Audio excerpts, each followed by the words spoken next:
Don't abandon ship. Why attempting to flee volatility is a poor strategy. One of the most intriguing mysteries of the sea is the phenomenon of ghost ships. These aren't spectral crafts that haunt the waves, but rather fully intact boats that are found completely abandoned. Among the most famous and baffling of these is the Mary Celeste. In November of 1872, the vessel set out from New York with 10 people aboard on a routine voyage to Genoa, Italy. A month later, it was found drifting off the coast of Portugal. Eerily, everything on the ship was intact and in working order.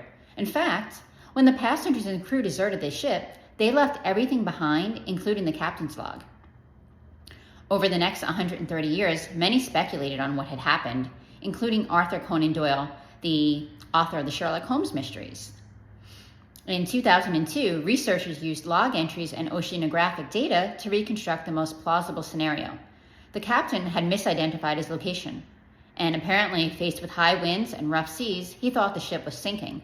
So he ordered an immediate evacuation of the boat to the lifeboat and abandoned the Mary Celeste. Sadly, that was the wrong decision. If he had just ridden out the storm, everyone would have been saved. Greg Licurci, who reports on finance for CNBC, notes a similar phenomenon among investors.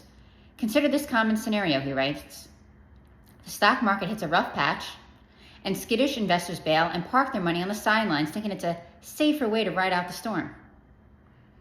The problem with this strategy, as he points out, is that it can cause investors to miss out on the market's best days, which often occur immediately after a correction. According to the analysis by Wells Fargo Investment Institute, over the past 3 decades, the S&P 500 index has had an average annual return of about 8%.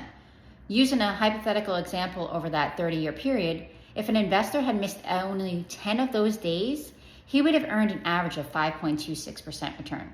If they missed 30 of those best days, just one per year, their average gains would be reduced to 1.83%.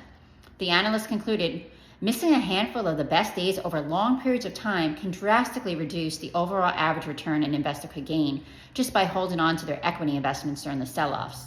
Nobody likes volatility.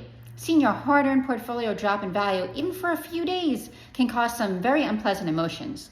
However, if you remember that these rough seas are something you should expect on your long-term financial voyage, you will be less likely to make the same mistake as the captain of the Mary Celeste.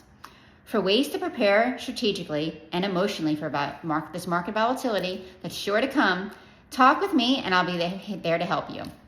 I can be reached at 215-660-0288 or go to my website, dsfinancialstrategies.com. Thank you.